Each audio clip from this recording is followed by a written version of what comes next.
Warrior, day 10 of 31 days of advocacy. January is National Human Trafficking Awareness and Prevention Month. And each and every day, we want to bring you a little bit of a nugget of information that we want you to know about, and you're probably not hearing on most other media channels, but you will hear it on the Warriors channel.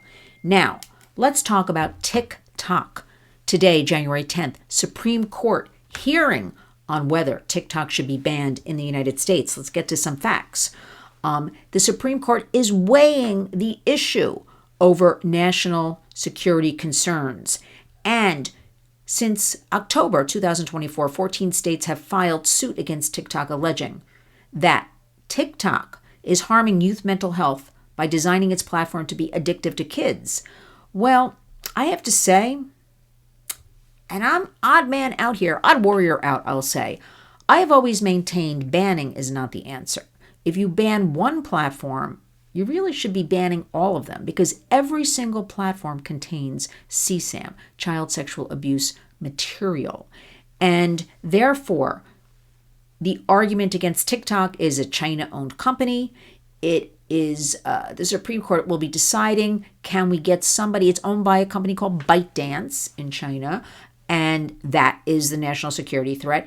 And should we be getting somebody in America to buy it, and that's going to alleviate all the problems? Now, I'm not a tech expert. I don't work at TikTok or in the Supreme Court. TikTok's been around a long time now. One of the top 3 most popular apps for kids, including YouTube and Snapchat. And so many people are on TikTok. Even President Trump recently said, we got to really look at this TikTok because it helped me get elected with the young people, because so many kids are on it. And so I don't think that's the answer. And as far as China, I just told you, all of these other apps we should be looking at as well, because they all have harmful, I dare say, addictive qualities. We have different studies that say all of the internet has addictive qualities for kids in particular. So I really don't think we should be going around banning a platform. Not to mention, can you imagine, we have a well-documented youth mental health crisis already. Taking away TikTok, kids would, I'm not kidding, have breakdowns. I think there's a better way to do all of this. So I guess if you want to diversify and have an American company, an American entrepreneur, business, buy it. But I got to give you the reality here at the Warriors. It's been under control of China for a long time now, and they've gotten a lot of information already. So what are we really doing here? And I think it's very commendable that 14 states have come up to the plate here, as we say, to hold legal action against TikTok. But really, could we not have figured out a way? Because until fairly recently, members of Congress, they were all on TikTok, right? Haven't you seen some of those videos? They're walking down the hallways. They just voted. They're out in the parking lot. Now they're not allowed to use TikTok on their devices, but a little too late. So I say, don't hold TikTok responsible right now.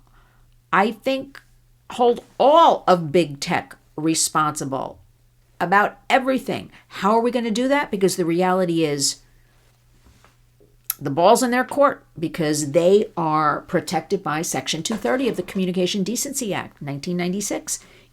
I know a lot has changed since then. So it merely said they can be a billboard, they can be a newsstand, unless we sunset that. Either get rid of it, amend it, sunset it, as they like to call it. We're not going to get anywhere with big tech. Clearly, big tech, over and over again, has proven that they do not have your children's best interests at heart. They prefer making money over our kids. So I say this TikTok is, let it alone. I'm not very popular in saying this. Perhaps find a new buyer for it. But again, I really have to stress, we got to go after the roots of all of these things. And is that Section 230 of the Communications Decency Act? I do think so. So it's 2025. Our hashtag is Community Creates Change. I want each and every one of you to explore, think, critically analyze. Most importantly, talk to your kids. The thing I see lacking is, yes, I'm speaking to a lot of organizations. I'm part of a lot of coalitions. We're in Washington. We're in Albany. We need to disseminate this information into the public so they understand what's going on. I just got out of a meeting, and it was about, well, we know all this. How do we get it out into the public? I'm tired of hearing even awareness. We know this. We know things are bad. So now, constantly, our talk should be intervention, prevention, solutions, take actions, easy ones for the very overwhelmed public. And with that, I leave you with continue to think about our friends and families, just our neighbors, our fellow Americans in the state of California. Complete devastation. Pray for them, their children. And I feel very lucky that I'm able to talk to you. And I want to thank all of you for following along, lynswarriors.org. You can always write to me, lynn@lynswarriors.org. But also, really think about, don't jump on the bandwagon and say, we got to ban TikTok.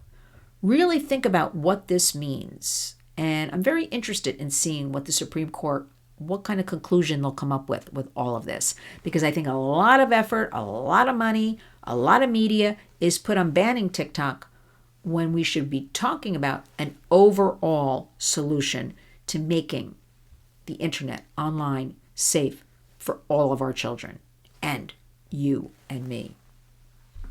Wishing you a wonderful day. Thanks for tuning in.